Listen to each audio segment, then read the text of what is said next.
हमारे मुल्क में कई चीजों की तस्करी होती है, दुनिया भर में भी होती है। मोदी सरकार, योगी सरकार, अमित शाह जी ये चीखते रहते हैं कि हमने माफिया खत्म कर दिया, हमने ये खत्म कर दिया, हमने तस्करी खत्म कर दी, लेकिन सारे दावे झूठे साबित होते हैं। आपको पता है बिहार में क्या मिला है? दुनिया के सबसे महंगे पदार्थों का सबसे महंगा पदार्थ कैलिफोर्नियम। ये वो पदार्थ है जो परमाणु बम और परमाणु रिएक्टर बनाने में इस्तेमाल होता है। सोना, चांदी, हीरा, मोती, ये तो इसके सामने कुछ नहीं है। भाई साहब 1 ग्राम 17 करोड़ का होता है। भाई साहब 17 करोड़ का 1 ग्राम, सोचिए वो मिला है 50 ग्राम। उफ, 50 ग्राम। भारत में बिहार के गोपालगंज में रैंडम जो चेकिंग होती है सड़कों पर, गाड़ियों की चेकिंग हो रही थी। चेकिंग के दौरान गाड़ी में अब ये मिला, देखने में पत्थर कंकड़ लग रहा है। मैं तो हैरत कर रहा हूं कि पुलिस ने पहचाना कैसे। ये कैलिफोर्नियम है और ये 50 ग्राम में है। 50 ग्राम गोपालगंज के बिहार की पुलिस ने ये कार्रवाई करते हुए पकड़ा, जिसकी कीमत अंतर्राष्ट्रीय लेवल पर 850 करोड़ की है। अब सोचिए, जिसके पास ये 850 करोड़ का सामान होगा वो तो पूरा देश का सरकारी खरीद लेगा। भाई खरीदेगा नहीं खरीदेगा, 100 करोड़ रुपए देके पता नहीं क्या कर देगा, वो खेल ही पलट देगा। तो इसके कोई राजनीतिक तार भी हो सकते हैं। सोचिए, दुनिया का सबसे महंगा पदार्थ बिहार में टहल रहा। अब जब इंक्वायरी हुई तो पता है तस्कर कौन निकला? छोटे लाल प्रसाद, जो मुख्य तस्कर है। छोटे लाल प्रसाद जी जो मुख्य तस्कर हैं, जो कि यूपी के कुशीनगर के रहने वाले हैं माननीय। इनके साथ साथ 2 और पकड़े गए हैं। दूसरा है चंदन गुप्ता, तीसरा है चंदन राम।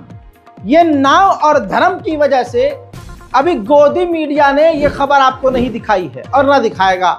सोचिए बच्चों, सब ये याद रखना, तमाम मुसलमान इस बात को आज याद रखें और इस रिपोर्ट को शेयर करके बहुसंख्यक समाज के मुंह पर चिपकाएं कि तुम हमारे समाज को गरियाते हो। ये देखो, इतिहास के, भारत के आज के इस दौरान में जो मोदी जी विकास कर रहे हैं, उस विकास के अवसर पर देश के सबसे बड़े खतरनाक तस्कर अगर कोई है तो वो तुम्हारे समाज से। ये समाज और ये धर्म की वजह से गोदी मीडिया इस खबर को घोट गया, गटक गया। अगर इसमें तीनों में से कोई अगर एक मुसलमान होता तो सारा का सारा उसी के ऊपर मर दिया जाता। और फिर उसके बाद योगी जी खड़े होकर राज्यसभा में ताली पीट पीट कर ट्रेन चलवाते कि राजधानी चलवाएंगे, हम बुलेट ट्रेन चलवा देंगे इनके नाम पर और ये कर देंगे, ताने कशी करते। लेकिन यहाँ पर इस खबर को ऐसे गटक लिया है योगी जी ने, गोदी मीडिया ने, मोदी जी ने। सब शांति, यहाँ पे सब शांति शांति है। क्यों? क्योंकि उनके समाज का गंध है ये। हकीकत यह है कि इसकी जांच होनी चाहिए कि इतना खतरनाक विस्फोटक बिहार में क्या कर रहा था, वो भी बहुसंख्यक समाज के हाथ में, जो मुसलमानों से, अल्पसंख्यकों से इतनी नफरत करता है। क्या ये खतरनाक बम बनाने की साजिश कर रहे थे? मुसलमानों के नरसंहार का हथियार बनाने की साजिश कर रहे थे? वैसे ही बांग्लादेश में बवाल होने पर मौका इन्हें मिला, बल्कि अवसर इन्होंने क्रिएट किया और भारत की राजधानी दिल्ली में, जहां मुसलमानों के ऊपर स्लम, गरीब एरिया में घुसकर गरीब मुसलमानों को बांग्लादेशी मुसलमान कहकर कुत्ते की नस्ल के लोगों ने, रात के अंधेरे में हैवानों ने कुत्ते का झुंड बनाकर मुसलमान, गरीब मुसलमानों पर हमला किया।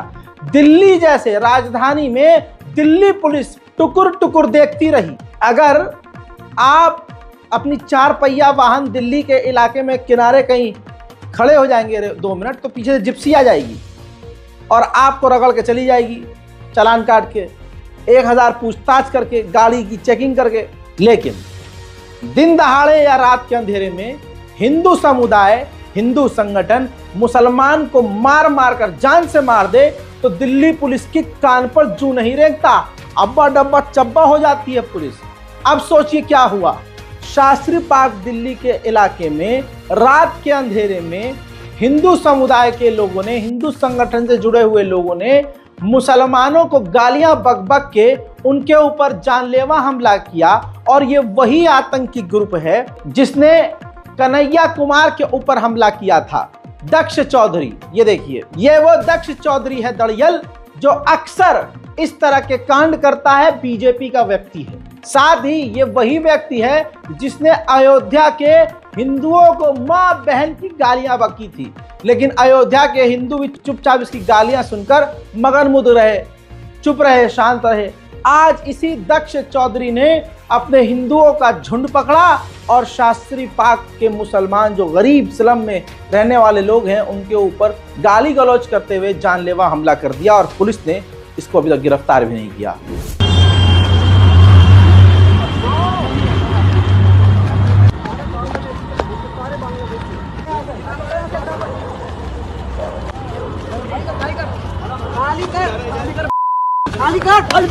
बांग्लादेशी सब बांग्लादेशी सारे हमारे देश में रह के हमारी बहन बेटियों को रेप हो रहे हैं, हिंदुओं की बहन बेटियों को बांग्लादेश वो सारा इसलिए सारा बांग्लादेशियों ने घेर रखा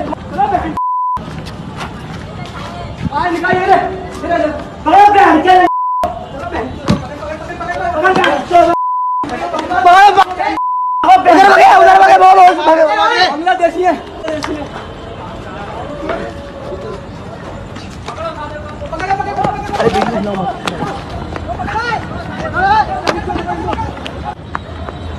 सारे बंगले सरकार चुप बैठी है, संगठन चुप बैठे हैं। हमारी बहन बेटियों के रेप हो रहे हैं, हिंदू बहन बेटियों के बंगाल देश के अंदर।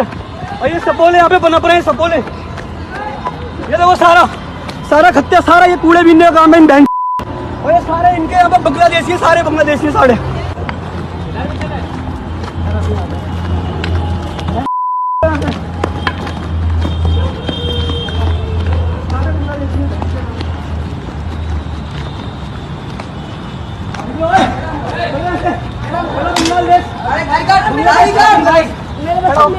चलो अपने बांग्लादेश, चलो बांग्लादेश। हमारी बहन बेटियों के रेप हो रहे हैं वहाँ पे, तुम सारे यहाँ पे हमारे देश में खा रहे हो अपना बनाओ। देखा दोस्तों, ऐसे ही पूरे हिंदुस्तान के हिंदू लगातार बांग्लादेश की आड़ में हिंदुओं को भड़का रहे हैं, खाने के लाले पड़े हैं, हथियार रखने की बात कर रहे हैं। पिछवाड़ा धोने के लिए घर में पानी नहीं है, हथियार रखने की बात कर रहे हैं। भविष्य अंधकार में है, हथियार रखने की बात कर रहे हैं। और हथियार रखकर मुसलमानों का नरसंहार करने की बात मीडिया के सामने कर रहे हैं। और शासन प्रशासन ऐसा है, ऐसा है और ऐसा है। क्या मोदी जी आपको नहीं दिख रहा है कि समय आ गया है शस्त्र खरीदने का? अरे हिंदुओं, अगर आज भी नहीं जागे तो घर के लिए सरिया, मकान और ये घर बनाना, रोटी कपड़ा मकान छोड़ दो, क्योंकि रोटी कमाओगे ना तो छीन जाएगी, यही कट्टरपंथी छीनेंगे। कपड़े अगर तुम पहनोगे, तुम्हारी बहन बेटियों के कपड़े भी यही उतारेंगे। और अगर मकान बनाओगे तो मकान भी जला देंगे। अरे रोटी कपड़ा मकान केवल जरूरत है, अगर धर्म के साथ नहीं खड़े हुए, मानवता के साथ खड़े नहीं हुए तो कैसे लड़ोगे, कैसे आगे बढ़ोगे तुम लोग? सोचिए कितनी असंवैधानिक ये बात व्यक्ति कर रहा है, लेकिन कोई गिरफ्तारी नहीं होगी। इसी तरह से बाबा के भेष में आतंकवादी खुल्लम खुल्ला मुसलमानों के नरसंहार की बात कर रहे हैं। दर्जनों ऐसे बाबा हैं जो बांग्लादेश की आड़ में भारत में आग लगाना चाहते हैं, लेकिन शासन प्रशासन पूरी तरह से इनके सामने फुस हो चुका है। अब रण नहीं होगा, महासंग्राम होगा। अभी भी वक्त है, समझ जाइए हिंदुओं। बांग्लादेश से जैसे हिंदू मारे जा रहे हैं, भगाए जा रहे हैं, अगर हिंदुस्तान से 5 करोड़ बांग्लादेशी घुसपैठी और 3 करोड़ रोहिंग्या मुसलमान तत्काल नहीं निकाले जाएंगे, तो हम लोग त्रिशूल बल्लम फरसा लेकर निकलेंगे और बांग्लादेशी घुसपैठियों को मारेंगे और काटेंगे, भगाएंगे। हम आह्वान करते हैं हिंदुस्तान में हिंदू जनमानस से, अगर बांग्लादेश से हिंदू मारे जा रहे हैं, मेरे मंदिर जलाए जा रहे हैं, यहाँ पर भी बांग्लादेशी घुसपैठी को रहने का अधिकार नहीं है। क्या कहेंगे यहाँ पर? अब आपको बता दूं कि भारत के सड़े हुए समाज के लोग ऐसे भी हैं जो बांग्लादेश के 2 टुकड़े करने की बात कर रहे हैं। अपना टुकड़ा चीन से और पाकिस्तान से वापस नहीं लिया जा रहा, और ये लपर झांडस लिब्रांडू चिमगांडू जो हैं मांग कर रहे हैं कि मोदी सरकार मदद करे, हमारी सेना वहां भेजो, और जो है आधा जो है बांग्लादेश तोड़कर जो है हिंदुओं को दे दी जाए और हिंदू राष्ट्र बना दिया जाए, दे दिया जाए भाई, मैं सहमत हूँ। हिंदू राष्ट्र बनाया जाए बांग्लादेश को तोड़कर और उस हिंदू राष्ट्र को पूरी तरह से मोदी जी संचालित करें और यहाँ जितने भी गंद हैं हिंदू राष्ट्र वाले सबको उस बांग्लादेश के इलाके में भेज दिया जाए। हिंदू राष्ट्र हो गया भाई, क्योंकि भारत तो बनेगा नहीं। भारत सभी के लिए है, भारत धर्मनिरपेक्ष है, यही हमारे देश का कानून है। अब आपकी स्क्रीन पर देखिए इस गंदगी को। ये एडवोकेट है नीरज नामस, कहाँ का पता है? इलाहाबाद उच्च न्यायालय का ये लिखता है अपने आप को। और इसने ट्वीट क्या किया है? प्रयागराज का रहने वाला ये गुंडा है जो अपने आप को एडवोकेट लिख रहा है। कहता है कि this will happen to you who celebrate the genocide of Hindu in Bangladesh. इसने अल जजीरा को रिप्लाई किया है, लेकिन अगला ट्वीट क्लियर कर देगा कि ये इसकी मानसिकता क्या है। लिखता है 1 करोड़ संख्या बहुत होती है। ये बात कर रहा है बांग्लादेश के हिंदुओं की। कह रहा है कि वहाँ जो हिंदू हैं 1 करोड़ बहुत हैं। एकत्रित होकर अगर ये लड़ेंगे तो जिहादियों के गांव में इतना दम नहीं होता कि वह सामना कर पाएंगे। बांग्लादेश में एक अलग हिंदू राष्ट्र बहुत जरूरी है। इसके लिए अंदर से भारत सरकार को थोड़ा जोर देना चाहिए। ये हिंदू समाज का भारतीय है, मोदी भक्त है, जो दूसरे देश को तोड़ना चाहता है, जो दूसरे पड़ोसी देश को बर्बाद करना चाहता है। यह मानसिकता है। और मुसलमान के नाम पर, हिंदूवादी के नाम पर यह अपने देश में दंगा चाहते हैं। ऐसे ही बीजेपी नेत्री डॉक्टर उदिता त्यागी कह रही है कि मोदी सरकार से अपील है कि अपनी सेना, भारतीय फौज बांग्लादेश भेजे, बांग्लादेश के 2 टुकड़े करे और हिंदू राष्ट्र घोषित करे। ये जो है डॉक्टर पता नहीं काय की हैं, बवासीर की डॉक्टर होंगी, जिनके खुद के मुंह बवासीर है। देवादिदेव भगवान महादेव शिव और जगत जननी जगदम्बा के चरणों में नमन करते हुए मैं डॉक्टर उदिता त्यागी, भाजपा की एक छोटी सी कार्यकर्ता, आज अपने प्रधानमंत्री, अपने अभिभावक नरेंद्र मोदी जी से गुहार लगाने के लिए वीडियो बना रही हूँ। बांग्लादेश में जो हमारा पड़ोसी देश है, आज हमारे हिंदू भाई बहनों पर इतने भयंकर अत्याचार हो रहे हैं। पूरी दुनिया में त्राहिमाम मचा हुआ है। पूरी दुनिया के लोग बात कर रहे हैं कि किस प्रकार से कट्टरपंथी जिहादियों ने बांग्लादेश के हिंदुओं को टारगेट करके उनकी बहन बेटियों की इज्जत सड़कों पर रौंद रहे हैं, उनके बच्चों को मार रहे हैं, उनके प्रतिष्ठानों को जला रहे हैं, उन्हें मारकर उल्टा लटका रहे हैं। मुझे लगता है कि 71 के बाद ये इतनी बड़ी विवशता दोबारा बांग्लादेश पर आई है। ये समय आ गया है। जैसे 71 में तत्कालीन प्रधानमंत्री ने बांग्लादेशी भाइयों के गुहार पर पाकिस्तान के 2 टुकड़े कर दिए थे, अब समय है कि मोदी जी इसमें आप इंटरवीन कीजिए और बांग्लादेश में एक हिंदू राष्ट्र की स्थापना कर दीजिए, 2 टुकड़े कर दीजिए उसके। नहीं तो कोई उम्मीद ऐसी दिखती नहीं कि ये जिहादी हिंदू भाई बहनों को वहां पर छोड़ेंगे। पहले भी लाखों लोग वहां पर मारे जा चुके हैं और पूरी दुनिया के सनातनी इस वक्त बहुत उम्मीद भरी नजरों से मोदी जी की तरफ देख रहे हैं, क्योंकि मोदी जी ने जो सनातन को नई पहचान पूरी दुनिया में दी है, आज तक कोई नहीं दे पाया। मोदी जी ने जो सनातन धर्म, उधर उद्धव ठाकरे ने गोदी मीडिया से मजे लिए, कहा कि पापा को बोलो बांग्लादेश की जंग रुकवा दें। मोदी सरकार ने रूस यूक्रेन की वॉर रुकवा दी ना, तो यूक्रेन और रशिया की वॉर रुकवा सकते हैं। तो वो पापा को बोलो ना, वो पापा को बोलो कि पापा ये भी वॉर रुकवा दो। बांग्लादेश में हिंदुओं के ऊपर अत्याचार हो रहे, पापा अत्याचार रुकवा दिए पापा। भाई साहब, ये जो हिंदू मुसलमान कर रहे हैं और जो मोदी भक्त हैं, ये इतने गंदे हैं कि नाले में पड़ी हुई टट्टी भी इनसे अच्छी और साफ सुथरी होती है। जरा बांग्लादेश के हिंदुओं के समर्थक कैसे होते हैं ट्वीट देखिए। ये देखिए टट्टी को। अभिजीत विश्वास लिखता है, मदरसा terrorist occupied our temple in Bangladesh. इसने वो फोटो शेयर करी जिसमें मुस्लिम समुदाय मंदिर की रक्षा करने के लिए लाठी लेके बैठा हुआ है। आप समझ रहे हैं? तो पूरी तरह से इसने एक फेक न्यूज, मतलब एक प्रोस्पेक्टिव इमेज का चेंज कर दिया। ये आज का हिंदू समाज है कि जो चीज होगी उसका उल्टा ये बताएंगे और हालात खराब करेंगे। ठीक, अब इसने बांग्लादेश के हिंदुओं का दुख जताते हुए कहा कि हमारा मंदिर जो है कब्जा लिया गया है। अब हिंदू समुदाय की लड़की ने, पजीत ने ही कमेंट किया, अनन्या रॉय ने, कि प्लीज सेव बांग्लादेशी हिंदू सार, भगवान प्लीज सेव। तो वहीं पर अभिजीत विश्वास ने उसको रिप्लाई किया, Ananya Roy you are right. फिर उसके बाद दोबारा रिप्लाई किया अभिजीत विश्वास ने, Ananya Roy please come inbox. तो अनन्या रॉय कहती हैं कि अभिजीत विश्वास फॉर व्हाट, मैं क्यों इनबॉक्स में आऊं। तो अभिजीत विश्वास जो हिंदू समर्थक है लिखता है, you look so beautiful, I want to do sex with you. तो अनन्या लिखती है, अभिजीत विश्वास गो फक योर मॉम। क्या बढ़िया था गुरु।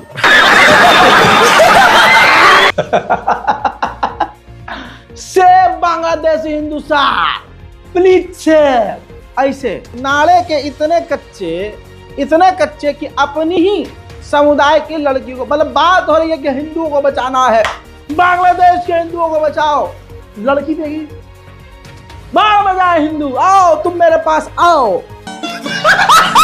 देश की बेटी विनेश फोगाट को हरवा दिया गया है और आप जानते हैं कि किसने हरवाया है, किस तानाशाह ने हरवाया है, ये सबको पता है। पजीत पहले से ही विनेश फोगाट के खिलाफ थे, क्योंकि पजीत को पसंद नहीं कि पापा के खिलाफ कोई बोले, और पापा के लोगों के खिलाफ विनेश फोगाट सड़कों पर बैठी हुई थी। देश की बेटी गोल्ड लाते लाते हरा दी गई, जानबूझकर पॉलिटिकल स्टाइल में उसको हराया गया। लेकिन मेरे दोस्तों आइए मैं दिखाता हूं कि उनके हार के बाद जो जबरदस्ती हरवाया गया है, किस तरह से हिंदू समुदाय, खुद हिंदू विनेश फोगाट का किस तरह से अपमान कर रही है, देश की बेटी का अपमान कर रही है। तवज्जो यहां पर होनी चाहिए कि बीजेपी के नेता तक विनेश फोगाट को जलील कर रहे हैं। कमेंट आप देखिए, विनेश फोगाट के लिए किसी व्यक्ति ने फेसबुक पर पोस्ट किया, वरुण ने, कि महिला पहलवान विनेश फोगाट को 100 ग्राम अतिरिक्त भार की वजह से पेरिस ओलंपिक 2024 से अयोग्य घोषित किया गया। विशाल वार्णे आनंद भाजपा का जो व्यक्ति है, ये सुअर का बच्चा लिखता है कि यौन शोषण का आरोप तो लगा चुकी थी, 2-4 कपड़े उतार देती तो 200 ग्राम वजन कम हो जाता। ये बीजेपी की सोच है, शायद यही पूरी भाजपा की सोच है, तभी ये खुल्लम खुल्ला सोशल मीडिया पर सोच के देखिए, यही सरकार, इन्हीं की सरकार कहती है बेटी बचाओ बेटी पढ़ाओ। ऐसे करना है, सही बात है। अब जिसने अपनी पत्नी छोड़ दी, अपनी पत्नी नहीं संभाली गई, दूसरे की बेटी को छोड़ दिया है, अब उसकी सरकार होगी तो उसके चाहने वाले ऐसे ही होंगे। पूरी तरह से मोदी जी का खेल सब पूरा देश समझ रहा है। आपकी स्क्रीन पर पूरा इनका कार्यक्रम बता रहा हूं। ओलंपिक कमेटी की सदस्य अंबानी की पत्नी नीता अंबानी, विनेश का न्यूट्रिशनिस्ट, अंबानी के हॉस्पिटल का एक बड़ा डॉक्टर, विनेश को जलील करने वाली अंबानी की चैनल पत्रकार शालिनी, विनेश की जीत पर मौन अंबानी का परम मित्र नरेंद्र मोदी, बेटी से हुए षड्यंत्र का जवाब देगा देश आने वाले समय में। ये पूरा ग्राफिक्स बनाया गया है, दिखाया और दर्शाया गया है कांग्रेस इंडिया अलायंस के द्वारा, जो कि 1001% सही साबित हो रहा है। आप इस हिंदू बीजेपी वाले समाज को तभी देख चुके हैं जब ये अयोध्या के हिंदुओं को मां बहन की गालियां बक रहे थे, जो पूरी तरह से पंडित हैं, जात मानते हैं नहीं लोग तो सुनो, ऊंची जात के हैं, उनको इन्होंने खूब गालियां बकी इस बिना पे कि वहां बीजेपी को धूल चटा दी उन हिंदुओं ने। इस हिंदू समाज से फिर आप क्या ही मतलब, देखिए ग्राफिक्स देखिए। एक और व्यक्ति ने फोगाट का कार्टून शेयर किया और लिखा कि ऐसे बिरजियों के दबदबे को पैरों तले रौंदने का इतिहास शुरू से रहा है हमारा जाट कौम, किसान कौम। तो कृष्ण मोहन शाही लिखता है के बाल 100 ग्राम। आप समझ रहे हैं, विनेश फोगाट के वजन की वजह से, वजन बढ़ा हुआ बताया था, तो किस तरह से हिंदू समुदाय अपनी ही कौम की हिंदू बेटी का दुश्मन बन गया है और नंगई पर उतरा है। विनेश फोगाट ने इन सब चीजों से आहत होकर हार मान ली। बेटी पढ़ाओ, बेटी बचाओ, महिला सम्मान पूरी तरह से गधे के पिछवाड़े में इस मोदी सरकार ने डाल दिया है। हकीकत है, थू थू हो चुकी है। कितनी ये झूठी सरकार है और इनकी करनी और कथनी में कितना फर्क है अब क्लियर है। विनेश फोगाट इस देश की गोल्ड मेडलिस्ट आखिरकार अपनी जिंदगी से हार गई, अपने इस बहुसंख्यक तथाकथित हिंदू समाज के आगे हार गई, भाजपा के आगे हार गई और उसने रिजाइन दे दिया। और संसद में भाजपा का मोदी का खेल मंत्री विनेश फोगाट के ऊपर खर्चा जो 70 लाख रुपया हुआ है उसका हिसाब दे रहा है अगला आदमी। तो भाई साहब ये बताओ खेल मंत्री साहब, आप अपने खानदान का चंदा इकट्ठा किए थे क्या? अपने घर से पैसा खर्च किया था क्या? विनेश फोगाट हमारा पैसा खर्च किया था, देश के लोगों का पैसा विनेश पर, हमारी बहन पर खर्च हो रहा था। तुम अपने अब्बा से लेके आए थे, किससे लेके आए थे भाई साहब? खेल मंत्री बन गए हैं तो बनाने वाला आपको कौन है, हम हैं कि आप खुद हैं? ये जो इतना उछल रहे हैं, फुदक रहे हैं कि हमने देश की बेटी विनेश फोगाट पर जो है 70-75 लाख रुपए खर्च किया है, आप पे कितना खर्च हुआ है? वीवीआईपी गाड़ी में चलते हैं, सरकारी बंगले में रहते हैं, पूरे खानदान को लेकर बंगले में रह रहे हैं, खाना पीना, डीजल, पेट्रोल, बिजली सब मुफ्त। कहां से? उसका हिसाब देंगे आप? है दम देने का? नहीं है ना। तो देश की बेटी ने जो भारत को मेडल ला कर दिया, उस बेटी ने पूरी दुनिया का दिल जीता और भारत मां का मान सम्मान किया, सर ऊंचा किया, उसका खर्चा गिना रहे हैं आप। शर्म नहीं आ रही है? देखिए दोस्तों, ये वीडियो अब जो दिखाने वाला हूं, एबीपी न्यूज ने ये वीडियो डिलीट कर दिया है। फोन ऊपर से आ गया होगा, अरे ये वीडियो डिलीट नहीं कहीं तो हम तो चैनल डिलीट करें। एबीपी न्यूज ने ये वीडियो डिलीट कर दी है, जिसमें एबीपी के एक पत्रकार ने खेल मंत्री से जब सवाल किए तो खेल मंत्री ऐलान कर दिया खेल मंत्री जी, आप निराश हैं इस फैसले पर? सर, सरकार को घेरा जा रहा विपक्ष के द्वारा और साजिश की बात कही जा रही है, विनेश जो बाहर हुई की बात कही जा रही है। सर, विपक्ष तो खेल मंत्री मनसुख मांडविया, जिन्होंने संसद में, लोकसभा में विनेश के डिस्क्वालिफिकेशन पर बयान दिया, सरकार के निशाने पर हैं, सवालों के जवाब से परहेज कर रहे हैं खेल मंत्री मनसुख मांडविया। Jainendra Kumar, ABP News. ये वीडियो डिलीट किया जा चुका है हजरात। ओलंपिक में जैवलिन थ्रो में भारत दूसरे नंबर पर आया, हमारा भाई नीरज दूसरे नंबर पर आया और इंशाल्लाह आने वाले समय में वो पहले नंबर पर आएगा। दिक्कत ये हो गई कि पाकिस्तान पहले नंबर पर आ गया। अब सारे पजीत दीवार में टक्कर मारते फिर रहे हैं, ये कैसे हो गया, ये कैसे हो गया। नफरतिया चिंटू एकदम पगला गए, ज़ॉम्बी बन गए, ये कैसे हो गया, अब अपनी इज्जत कैसे बचाएं, क्या करें। हकीकत ये है कि अगर इस देश को चलाने वाली माएँ होती ना तो कभी नफरत नहीं फैलती। जब अरशद जो पाकिस्तान का खिलाड़ी जीता है, जब उनकी माँ से पूछा कि भारत का जो लड़का नीरज है वो दूसरे नंबर पे आया है, आप क्या कहेंगे इस पर? तो पता है पाकिस्तान की खिलाड़ी अरशद की माँ ने क्या कहा? उनको मेरा लाखों सलाम। कहती हैं कि नीरज भी हमारा बेटा है, मेरा बेटा है, खेल में ये सब चलता है, कोई नफरत नहीं, आने वाले टाइम में वो और मेहनत करेगा और जीतेगा। ऐसी बात माँ ही कह सकती है। इतना प्यार, इतनी मोहब्बत, यकीनन हिंदू समुदाय इस चीज़ को एक्सेप्ट नहीं करेगा। वो हिंदू समुदाय का झुंड जो 24 घंटे नफरत फैला रहा है। पहले अरशद की माँ को सुनिए। नीरज चोपड़ा से वो जीते हैं, तो नीरज चोपड़ा के बारे में क्या कहेंगे? वो अरशद से हार गए हैं। नहीं बेटा, वो भी मेरे बेटे अरशद नदीम का भी दोस्त भी है और भाई भी है। ते वो हार जीत तो अपने किस्मत की होती है और वो भी मेरा बेटा है। इंशाल्लाह ताला कहते होंगे उसनों भी कामयाब करे अल्लाह मियां, उसनों भी मेडल जीतन की तौफीक देगा। और दोनों भाई से उन्होंने भी दोस्त भी थे और मैं उसके लिए भी दुआ करती हूँ। ये सुना आपने? और ऐसा नहीं कि हमारे नीरज भाई की माँ कोई नफरती है, माँ तो माँ है, माँ की क्या जात, माँ तो अलग ही धर्म है भाई। नीरज की माँ ने कहा कि मैं बहुत खुश हूँ, सिल्वर भी हमारे लिए गोल्ड मेडल से कम नहीं है, जो जीता है वो भी हमारा बेटा है, जो अरशद है वो भी मेरा बेटा है। दोनों माँओं का एक ही बयान करता है कि माँ इस दुनिया की सबसे ज्यादा मोहब्बत करने वाली चीज। सुनिए।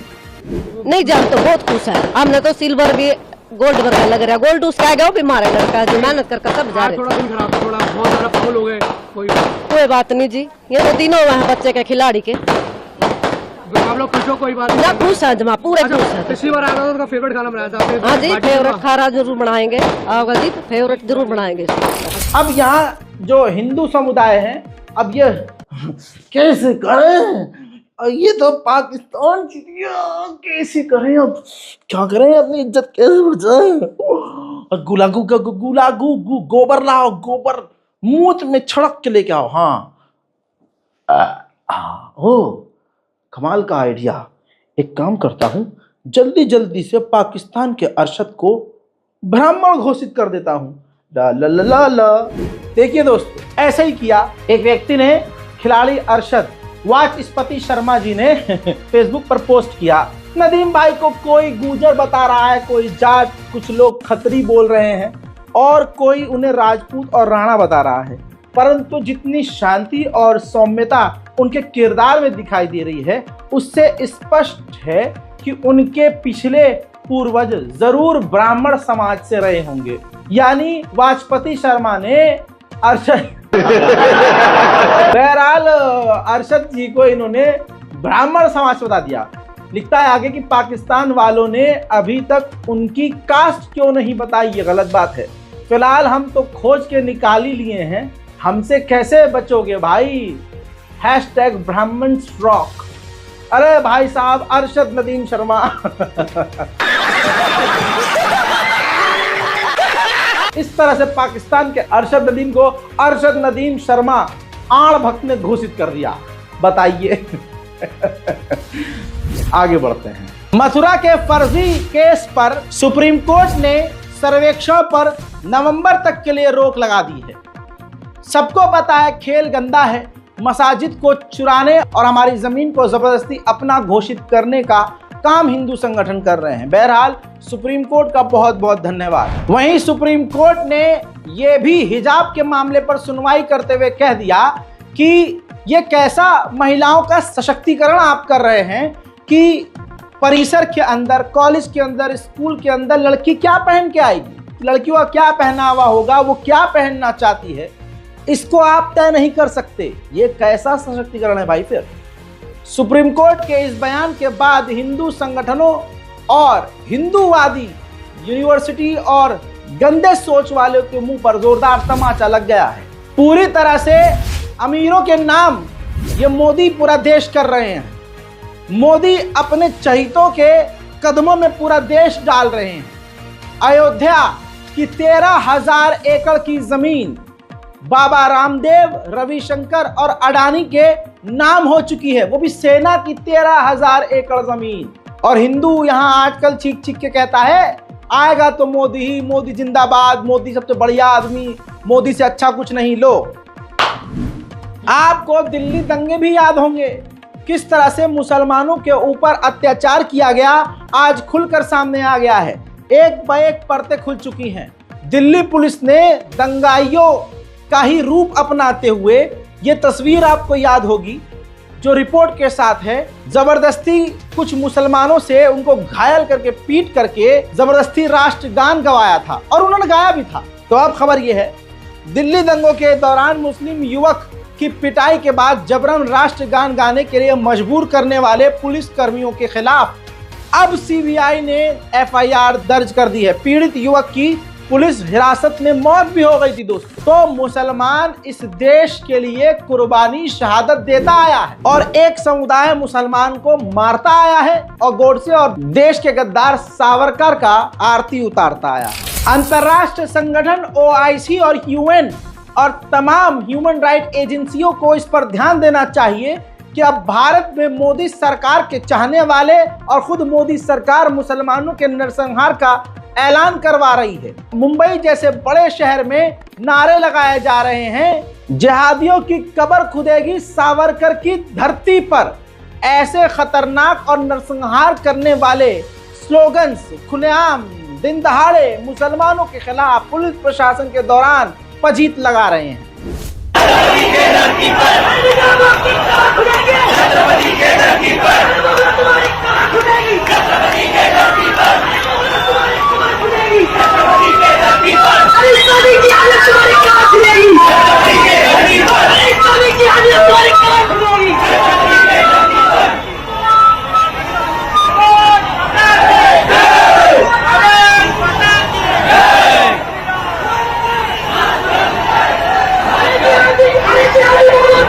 ये पजीत मुसलमानों का नरसंहार करने का ऐलान कर रहा है बेरोजगार। ये झुंड पूरा का पूरा बेरोजगार है, मुसलमानों के नरसंहार की बात कर रहा है। इसको नौकरी नहीं चाहिए, इसको काम धंधा नहीं चाहिए, इसको एजुकेशन नहीं चाहिए, क्योंकि पता है मोदी दे ही नहीं पाएंगे। तो क्या करना है? नफरत फैलानी है, क्योंकि नफरत फैलाएंगे मुसलमानों की दुकान लूटेंगे, सोना चांदी पैसा लूटेंगे और लूट कर ऐश करेंगे। ऐसे ही अपना देश चलाएंगे, ऐसे अपना घर चलाएंगे। एक देश लूट लूट कर अपनी सरकार चला रहा है और उसके चाहने वाले अल्पसंख्यकों को लूट लूट कर अपना घर चला रहे हैं। जहां ये मुसलमानों को मार रहे हैं, उधर अब्दुल हिंदुओं को बचा रहा है। हजरात, एक हिंदू व्यक्ति की टांग में इन्फेक्शन फैल गया, डॉक्टर ने कह दिया टांग काटनी पड़ेगी। मदद के लिए कोई हिंदू संगठन आगे नहीं आया, मदद के लिए हिंदू समुदाय आगे नहीं आया, मदद के लिए कोई हिंदू एक व्यक्ति भी आगे सामने नहीं आया। जो दिन रात बैठकर मुसलमानों के बाइकआउट की बात करते हैं, वो सभी गोबर के नशे में टुन रहे, लेकिन कोई सामने नहीं आया। कौन सामने आया? बदर अली हिंदू व्यक्ति की मदद के लिए आया और बदर अली ने पूरा इलाज करवाया और उस हिंदू व्यक्ति की जिंदगी और जान बचाई। ये मुसलमान हैं, हम ऐसे मुसलमान हैं, लेकिन उसके बावजूद पजीत सारा दिन हमें गरियाते हैं और हमारे बाइकआउट की बात करते हैं। सुनिए, देखिए। सेप्टिक हो गया था, तो ये हमारे बदर वाले भाई के हिसाब से ये सब कुछ सही हो गया। इन्होंने सारी मदद करी है, मेरा पैर कटने से बच गया। आज जो कुछ मैं चल रहा हूँ, बदर वाले भाई के बदौलत चल रहा हूँ मैं। ऊपर वाला ने लंबी उम्र दे मेरी जिंदगी में इन्हीं को देते, बदर वाले भाई को जिंदगी में बस इनका आसान नहीं भूलने को कभी नहीं। उधर पजीतों के पिछवाड़े में आग लगाने का काम अक्षय कुमार ने कर दिया है। दरगाह हाजी अली को 1.5 करोड़ रुपया डोनेशन दिया है।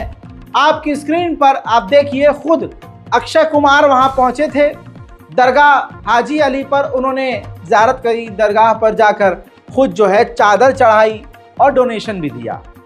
अच्छा काम किया, इस पे कोई बोल नहीं रहा है और ज़्यादा पिघलने की ज़रूरत नहीं है, क्योंकि हो सकता है अक्षय कुमार की कोई फिल्म आ रही हो जिसमें वो मुसलमानों का भी चाह रहे हो सपोर्ट, क्योंकि पिछली कई फिल्मों में उन्होंने मुसलमानों को नीचा दिखाया है और पजीतों ने जमकर इसका सपोर्ट किया था।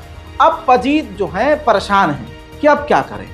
जिस दरगाह पर वो अपना हक जमाना चाहते हैं, उसको लूटना चाहते हैं, कब्जा करना चाहते हैं, अक्षय कुमार वहां जाकर जो है डोनेशन दे आया। अनभक्तो कहाँ गए बे? भाई साहब, इन पजीतों और नजीसों की बेइज्जती तो ऐसे करनी चाहिए जैसे इस भाई साहब ने करी। मोदी है तो जीडीपी है भाई, मोदी नहीं है तो जीडीपी नहीं है। ये आपकी दुकान है? हाँ, मेरी चाय की दुकान है। 2 चाय ले आओ प्लीज। आइए भैया, आप विकास सुनिए। बिहार के कटिहार में मालगाड़ी के 5 डब्बे पटरी से उतर गए। देख लीजिए मंजर, मालगाड़ी तेल टैंकर भाई साहब जमीन पर उतर आए। रेल मंत्री जी भाई साहब, आप ये बताइए, आप तो बड़ा हार्डवर्क करते हैं, जरा सोच के देखिए, पिछले 2 महीने में 15 रेल हादसे हुए हैं। जिम्मेदारी किसकी? नेहरू की। भाई नेहरू जिम्मेदार है। नेहरू ने, इस कांग्रेस ने देश में रेल की पटरी क्यों बिछाई? न रेल की पटरी होती, न रेल होती, न पटरी से कोई ट्रेन उतरती। आइए अब मैं आपको गुजरात मॉडल दिखाता हूं, देखेंगे? ये देखिए, गुजरात की एक महिला टीचर, सरकारी टीचर, नाम भावना पटेल। ये बनासकाठा के प्राइमरी स्कूल में टीचर हैं। भावना जबकि पिछले 8 साल से अमेरिका में रह रही हैं, वो कई साल स्कूल नहीं गई, लेकिन सैलरी ले रही हैं।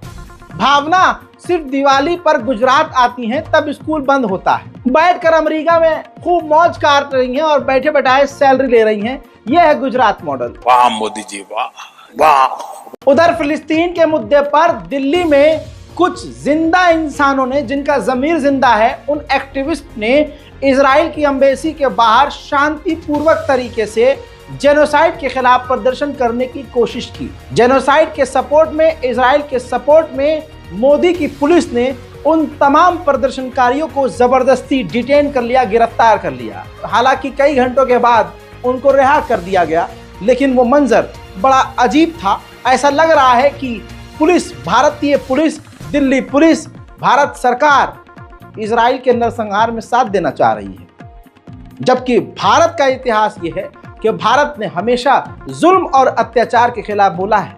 लेकिन ये तस्वीर कुछ और कह रही है।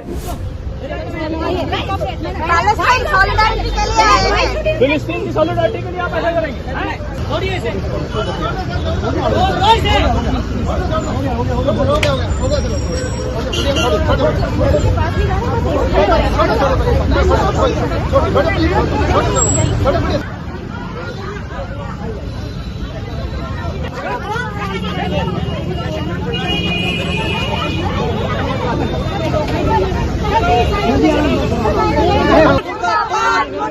दिल्ली पुलिस मुर्दाबाद, दिल्ली पुलिस शर्म करो, दिल्ली पुलिस शर्म करो, दिल्ली पुलिस शर्म करो।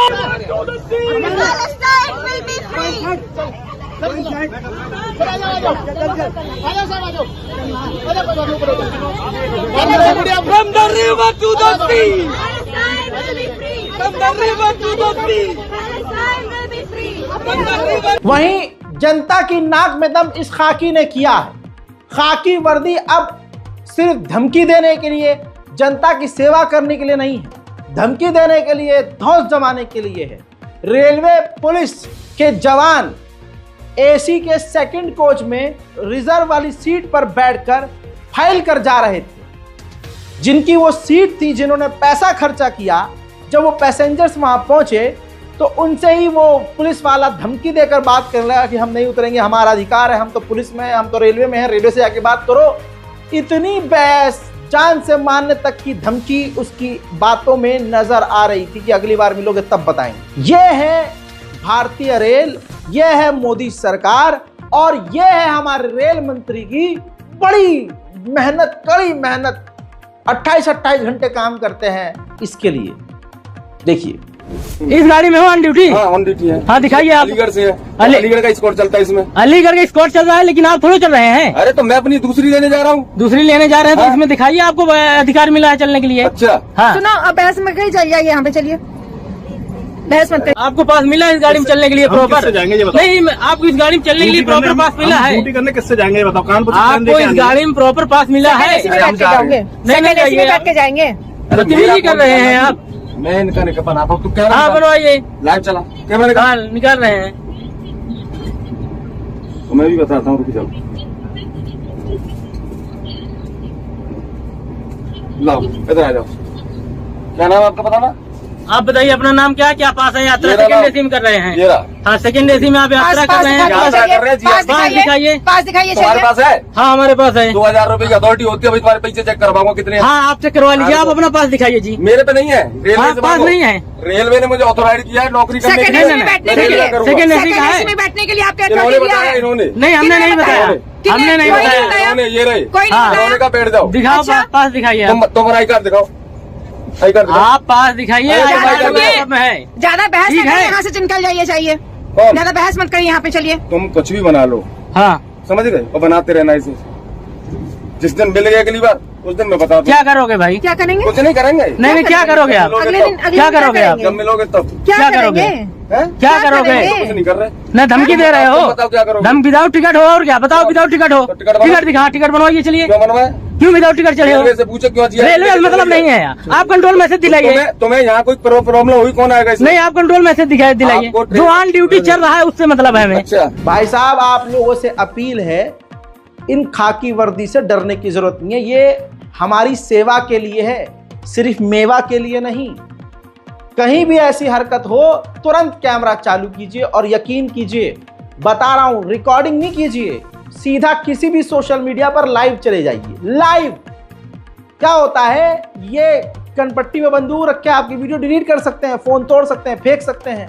अगर आप लाइव इनका वीडियो चला देंगे और लाइव में इन्होंने कोई हरकत कर दी और वीडियो बंद करवा दी और उठा के फेंक दिया आपका फोन या तोड़ भी दिया आपका फोन, तो उतना लाइव ऑलरेडी जा चुका होगा, कोई ना कोई स्क्रीन रिकॉर्ड कर चुका होगा और वो पोस्ट हो चुका होगा और फिर इनकी अच्छे से एल लग जाएगी।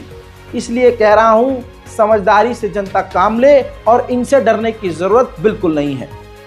मैं रेल मंत्री से मांग करता हूं कि आप इस्तीफा नहीं दे सकते, लेकिन इन लोगों से इस्तीफा जरूर ले लीजिएगा। अब आशिकी करने वालों के लिए एक खास खबर, इस वीडियो को अपने दोस्तों यारों को जरूर भेजिएगा जो रिलेशनशिप में हैं, जो अंधे हुए हैं प्यार में। मुझे वैसे महिलाओं से कोई तकलीफ नहीं है, लेकिन आजकल महिलाओं का जो रूप है उस रूप से बड़ा डर लग रहा है। इंदौर के एक सीधे साधे मासूम लड़के ने 19 साल की उम्र में आखिरकार आत्महत्या कर ली। जी हाँ, गौरव ने फांसी लगाकर आत्महत्या कर ली।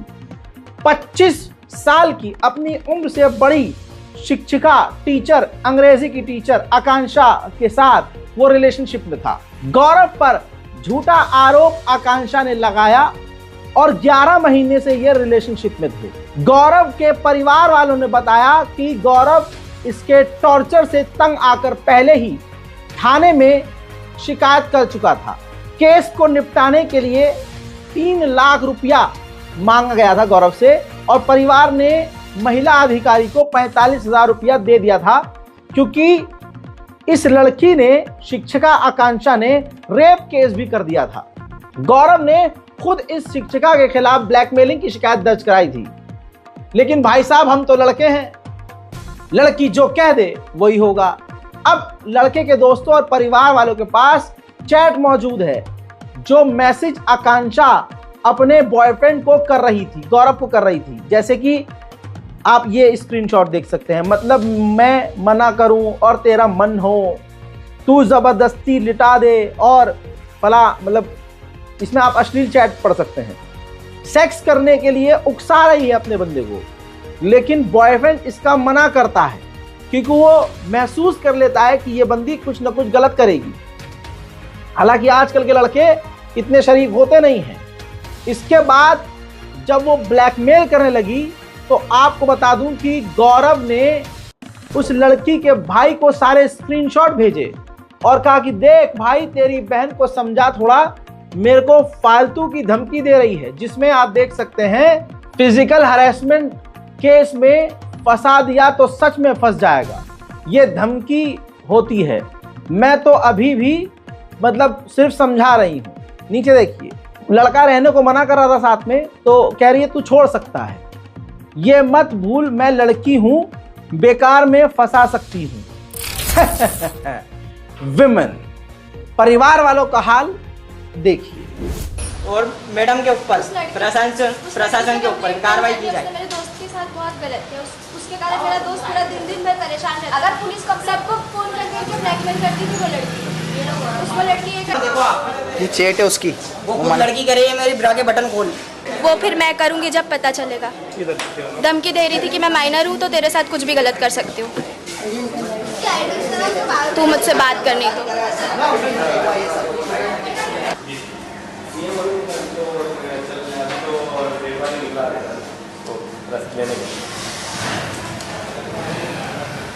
महिला थाने की जो वो बच्चे को तो मरते ये बोलेगा सर मेरे साथ न्याय क्यों हुआ है, बच्चा से मैं लड़के बोलते मारा, हमारे बच्चे को न्याय चाहिए सर, न्याय चाहिए और उसके मारने का न्याय चाहिए, अन्याय हुआ उसके साथ।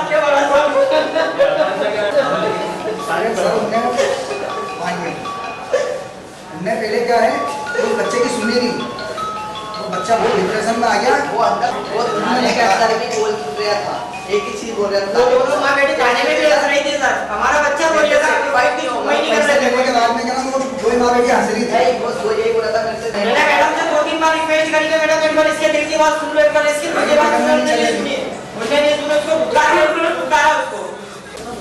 सबसे निवेदन है कि मेला थाने चलना।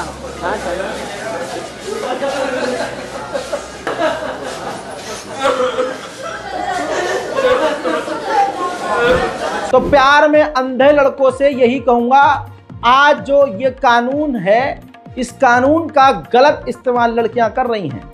76 अक्सर ये पुलिस भी जानती है, कोर्ट भी जानता है, 376 जो रेप केस है ये ज्यादातर फेक केस लगाया जाता है, फर्जी केस में फंसाया जाता है और पैसों के लिए।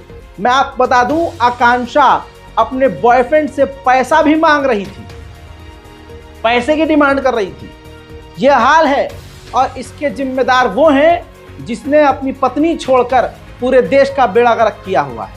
अगर रोजगार हो, देश सच में तरक्की कर रहा हो, लोगों के पास अपनी जरूरत के खर्चे हो, अच्छी ठीक ठाक सी नौकरी हो, तो आदमी और औरत हो, कोई भी हो, ये ऐसे काम क्यों करेगा? देश पूरी तरह से बर्बाद है। युवाओं से, खासकर आज लड़कियों से कुछ नहीं कहूंगा, लड़कों से कहूंगा, भाई साहब समझदार बनो, अपनी जिंदगी बर्बाद बिल्कुल मत करो। 76 आज मजाक हो गया है, चलते चलते 76 लग जाती है। कानून का दुरुपयोग करना कोई इन सो कॉल्ड महिलाओं से सीखे। इस रिपोर्ट को शेयर कीजिए, अपनी दुआओं में मुझे याद रखिए। ये रिपोर्ट काफी खास है, इतनी डिटेल में पूरे भारत की खबर आपको कोई नहीं देगा। तो शेयर कीजिए, चैनल को सब्सक्राइब कीजिए, अपनी राय कमेंट में लिखिए। जय हिंद।